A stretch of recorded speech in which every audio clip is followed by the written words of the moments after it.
Hello my dear students, welcome to my channel Triyasha study centre.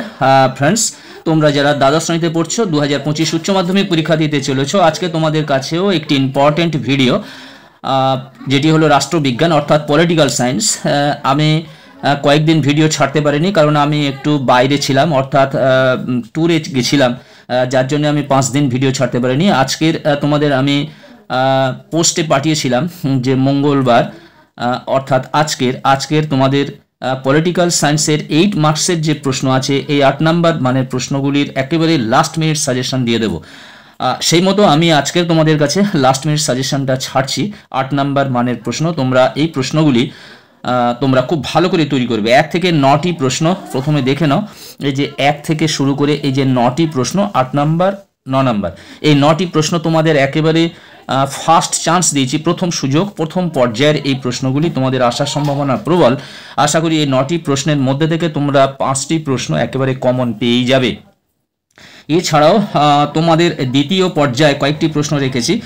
দ্বিতীয় পর্যায়ে তোমাদের আরও 5টি প্রশ্ন, 5 থেকে 6টি প্রশ্ন রেখেছি, তোমরা সেগুলো একটু পড়ে যাবে। বাই চান্স যদি তোমরা 9টি প্রশ্নের মধ্যে থেকে যদি কমন না আসে, হয়তো একটি প্রশ্ন কমন যদি না আসে, সেটা দ্বিতীয় পর্যায় থেকে অনিবার্যভাবে পড়বেই, এবং সেখানে তোমরা 80 থেকে 90% তোমরা লিখতে পারবে। কিন্তু 1 থেকে 9-এর দাগ পর্যন্ত এই প্রশ্নগুলি অবশ্যই করে খুব ভালো করে তৈরি করো, অর্থাৎ 100% মুখস্থ করো। আমি আশা রাখছি এর থেকে তোমরা 5টি প্রশ্ন কমন পেয়ে যাবে। বন্ধুরা, এসব ভিডিও শুরু করার আগে অর্থাৎ প্রশ্ন বলার আগে তোমরা অবশ্যই চ্যানেলটি সাবস্ক্রাইব করে নাও এবং বন্ধুদের কাছে লিঙ্ক বেশি বেশি করে শেয়ার করো। তোমরা একটা লাইক করে দিও, প্রয়োজনে কমেন্ট করো। শেয়ার লাইক করলে ভিডিও করার প্রবণতা বাড়ে। এসো আমরা প্রথমে দেখো 1-এর দাগের প্রশ্ন। 1-এর দাগের প্রশ্ন তোমাদের প্রথম প্রশ্ন ইম্পর্টেন্ট। আমি ইম্পর্টেন্ট ওয়াইজ তোমাদের যে প্রশ্নগুলি আছে সেই প্রশ্নগুলি আমি পরপর লিখেছি, কোন প্রশ্নগুলো বেশি ইম্পর্টেন্ট, এবং তার ডান দিকের লেখা রয়েছে, দেখতে পাচ্ছ এখানে চ্যাপ্টার 1, 2, 3 বলে চ্যাপ্টারগুলো লেখা রয়েছে। 1-এর দাগের প্রশ্ন দেখো, বিশ্বায়ন বলতে কি বোঝো? বিশ্বায়নের বিভিন্ন রূপ পর্যালোচনা করো। 2-এর দাগের বিশ্বায়ন বলতে কি বোঝো? বিশ্বায়নের প্রকৃতি আলোচনা করো। এই দুটি ইম্পর্টেন্ট প্রশ্ন তোমাদের চ্যাপ্টার 1 থেকে, ডান দিকে দেখতে পাচ্ছ এখানে চ্যাপ 1 বলে লেখা রয়েছে, CH1 বলে লেখা রয়েছে, অর্থাৎ তোমাদের 1 নম্বর চ্যাপ্টার থেকে তোমাদের এই দুটি প্রশ্ন খুব ইম্পর্টেন্ট। এই প্রশ্নটি তোমরা একবারে 100% তৈরি করবে, তৈরি করলে একটি প্রশ্নের উত্তর তোমরা অবশ্যই পাবে। তারপরে দেখো, গান্ধীজির সত্যাগ্রহ সম্পর্কিত ধারণা সম্বন্ধে আলোচনা করো। এবং 4-এর দাগের প্রশ্ন, মার্কসের রাষ্ট্র ও বিপ্লব সংক্রান্ত তত্ত্ব দুটি আলোচনা করো।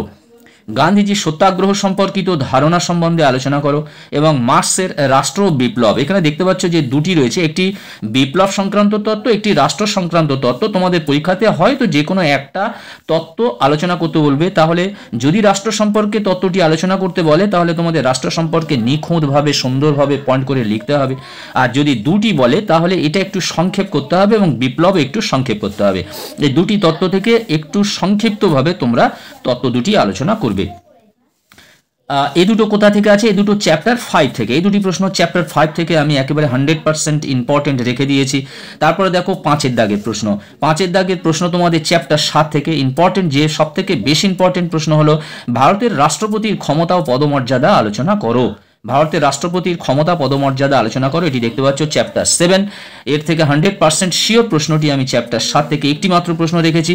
এরপরে চলে এসো 8-এর অধ্যায়, চ্যাপ্টার 8, পশ্চিমবঙ্গের বিধানসভার অধ্যক্ষের ভূমিকা পর্যালোচনা করো এবং ভারতীয় পার্লামেন্টে আইন পাশের পদ্ধতি ব্যাখ্যা করো। এই দুটি প্রশ্ন তোমাদের চ্যাপ্টার 8 থেকে দিয়েছি।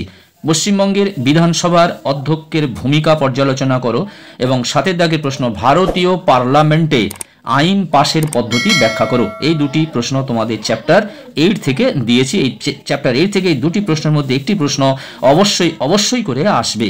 তোমরা জানো যে তোমাদের 8 নম্বর মানে প্রশ্নগুলি কোন কোন চ্যাপ্টার থেকে আসে? চ্যাপ 1, তারপরে হচ্ছে গিয়ে চ্যাপ 5, তারপরে চ্যাপ 7, চ্যাপ 8 এবং চ্যাপ 9। এবারে দেখো 8-এর দাগের প্রশ্ন, ভারতের লোক আদালতের গঠন ও কার্যাবলী বর্ণনা করো। এবং 9 দাগের প্রশ্ন হলো ক্রেতা সুরক্ষা আদালত সম্পর্কে বিবরণ দাও। এই দুটি প্রশ্ন। ভারতের লোক আদালতের গঠন ও কার্যাবলী বর্ণনা করো এবং ক্রেতা সুরক্ষা আদালত সম্পর্কে বিবরণ দাও। এই দুটি প্রশ্ন তোমাদের চ্যাপ্টার 9 থেকে রেখেছি। Very very important. যে কোনো একটি প্রশ্ন অবশ্যই করে তোমাদের পড়বে। যদি 100% মুখস্থ করতে পারো তাহলে থেকে 8 থেকে 8 তোমরা নাম্বার কালেক্ট করতে পারবে। এই ছিল তোমাদের প্রথম পর্যায়ের 100% ইম্পর্টেন্ট এবং শিওর যে প্রশ্নগুলি আমি নির্বাচন করেছি। এর মধ্যে থেকে তোমাদের 5টি প্রশ্ন তো অবশ্যই কমন পাবে এবং 7 থেকে 8টি প্রশ্নের থেকে কমন তোমরা পাবে। তার মধ্যে থেকে মানে আসবে, কিন্তু তোমাদের লিখতে হবে 5টি প্রশ্নের উত্তর। আশা করি তোমরা এর থেকে 5টি প্রশ্নের উত্তর তোমরা পেয়ে যেতে পারবে। এবার চলে এসো দ্বিতীয় পর্যায়ে। দ্বিতীয় পর্যায়ে বাড়তি আমি কয়েকটি প্রশ্ন রেখেছি। এগুলোও তো ইম্পর্টেন্টের মধ্যে আছে। বাড়তি কয়েকটি প্রশ্ন, এই প্রশ্নগুলি তোমরা 80 থেকে 90% তৈরি করে রাখবে, যাতে তোমরা 8-এর মধ্যে থেকে অন্তত 5-6 পেতে সক্ষম হও। বন্ধুরা আবার বলি, তোমরা যারা চ্যানেলটি সাবস্ক্রাইব করোনি তোমরা অবশ্যই চ্যানেলটি সাবস্ক্রাইব করে নাও এই গুরুত্বপূর্ণ ভিডিওটির জন্য, এবং তোমরা এই ভিডিওর লিঙ্ক অবশ্যই করে শেয়ার করো, তোমরা একটা লাইক করে দিও। এসো দ্বিতীয় পর্যায়ে কয়েকটি প্রশ্ন পড়ে নিই আমরা। 10 দাগের প্রশ্ন, বিশ্বায়ন বলতে কি বোঝো? বিশ্বায়নের ইতিবাচক ও নেতিবাচক দিকগুলি আলোচনা করো। 11 দাগের প্রশ্ন, জাতীয় স্বার্থের শ্রেণীবিভাগ করো, জাতীয় স্বার্থ রক্ষার উপায়গুলি আলোচনা করো। জাতীয় স্বার্থের শ্রেণীবিভাগ করো এবং জাতীয় স্বার্থ রক্ষার উপায়গুলি আলোচনা করো। এই দুটি প্রশ্ন বাড়তি প্রশ্ন তোমাদের চ্যাপ্টার 1 থেকে দিয়েছি। তারপরে দেখো 12 দাগের প্রশ্ন, একটি মাত্র 12 দাগের প্রশ্ন দিয়েছি, গান্ধীজির অহিংসা নীতি সম্পর্কে ব্যাখ্যা করো। চ্যাপ্টার 5 থেকে, এটি চ্যাপ্টার 5 থেকে গান্ধীজির অহিংসা নীতি সম্পর্কে ব্যাখ্যা করো। এবং 13 দাগের প্রশ্ন রয়েছে দেখো, ভারতের যে কোনো একটি অঙ্গরাজ্যের মুখ্যমন্ত্রীর ক্ষমতা ও কার্যাবলী বর্ণনা করো। এটি রয়েছে তোমাদের চ্যাপ্টার 7 থেকে। এটি রয়েছে চ্যাপ্টার 7 থেকে। উপরে তোমাদের যেটা 1-এর মধ্যে রেখেছি, প্রথম পর্যায়ের মধ্যে রেখেছি, যে 7-এর চ্যাপ্টার থেকে রেখেছি ভারতের রাষ্ট্রপতির ক্ষমতা পদমর্যাদা, এবং দ্বিতীয় পর্যায়ে তোমাদের রেখেছি ভারতের যে কোনো একটি অঙ্গরাজ্যের মুখ্যমন্ত্রীর ক্ষমতা ও কার্যাবলী বর্ণনা করো। এই প্রশ্নটির পর দেখো তারপরে চ্যাপ্টার 7 আরও একটি প্রশ্ন আছে, ভারতের রাষ্ট্রপতির জরুরি অবস্থা সংক্রান্ত ক্ষমতাগুলি লেখো। ভারতের রাষ্ট্রপতির জরুরি অবস্থা সংক্রান্ত ক্ষমতাগুলি লেখো। এটিও ইম্পর্টেন্ট আছে, তাহলে এই প্রশ্নটিও তোমরা একটু ভালো করে দেখে যেও। এবং সর্বশেষ যে প্রশ্নটি রয়েছে তোমাদের একেবারে শেষ প্রশ্ন দেখতে পাচ্ছ, ভারতের সুপ্রিম কোর্টের গঠন ও কার্যাবলী বর্ণনা করো।